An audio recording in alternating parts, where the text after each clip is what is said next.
The best way to get the optimum results out of your day is to plan your day the night before. There are two reasons for this. Too often during the day, we're just responding to everyone else's needs instead of doing our intended plan. So if you don't have a plan, you're guaranteed not to be doing what you want to do. You'll be responding to other people. The second reason for planning your day the night before is you can rationally decide what you're going to do at what time of the day.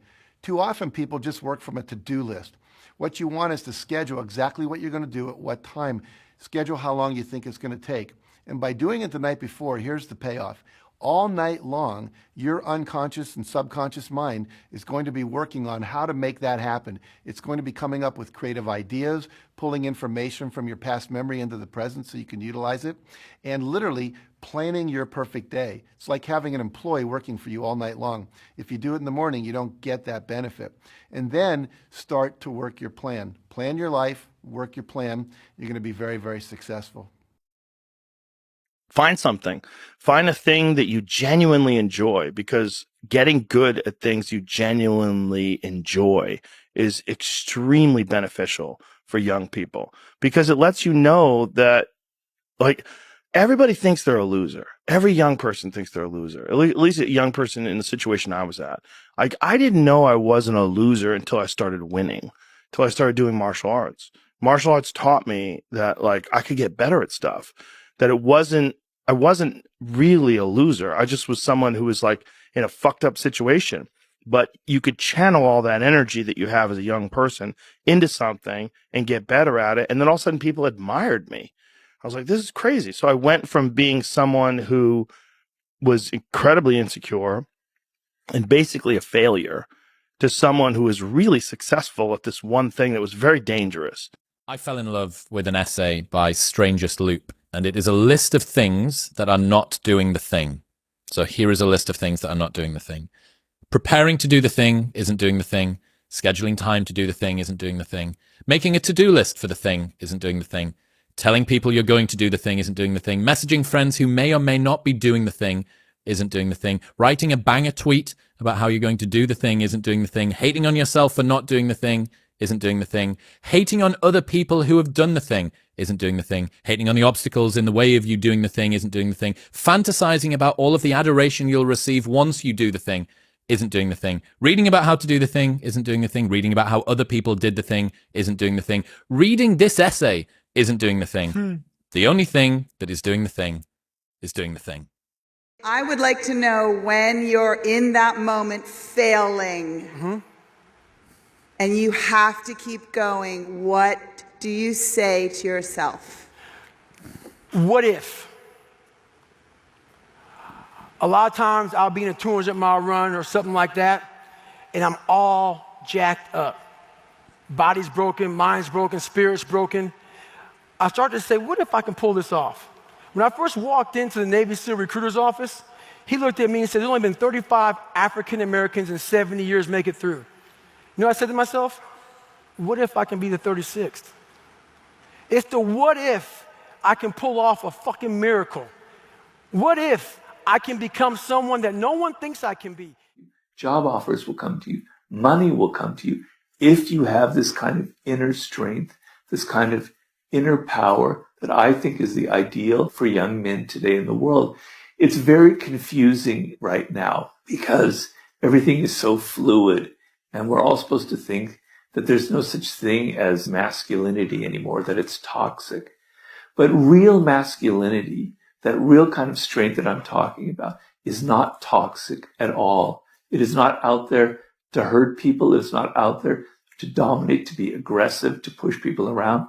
It's all about an inner strength, an inner confidence that you radiate outward. And that's a beautiful, beautiful thing. And I advocate making that your ideal and making that the kind of the radar that guides you through these very difficult times. Getting over failure and finding success begins with taking 100% responsibility for your life. You have to give up your excuses and victim stories. You have to drop all the reasons you can't succeed or haven't succeeded so far. I know it's a challenge, but if you want to get ahead, you have to take complete responsibility for everything you experience in your life. When we have setbacks, we get sidetracked with blame and excuses, and we give away the power of personal responsibility. You can change that. When something doesn't turn out, you can ask yourself, how did I create that situation? What did I say or not say? How did I get the other person to act that way? You may think you can't control other people's actions, and you're right. You can't. But we have a part in everything that happens. What if you hear that people have said something bad about you? Maybe it isn't even true, but you can think back and see your part in it. Maybe you've criticized them in the past without having all the information. Maybe they've heard you criticize others. Our actions affect people in ways we can never imagine. And finally, you want to ask yourself the real power question. What will I do differently next time to get the result I want? It's great to know what you did to contribute to your own difficulties, but it's pretty useless if you don't put that knowledge to work. Let it help you. Let it move you forward. After watching that film, I come to understand if I could work that hard every day, with being blessed with the physical tools that I have, what would my career be? And I made a promise to myself from that day that I was going to work that hard every single day so that when I do retire, I have no regrets.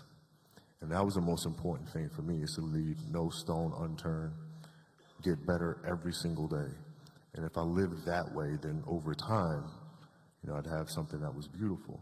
But that was my philosophy. It seems like a pretty simple one, but if you live your life to just get better every single day, and do that for 20 years, what do you have?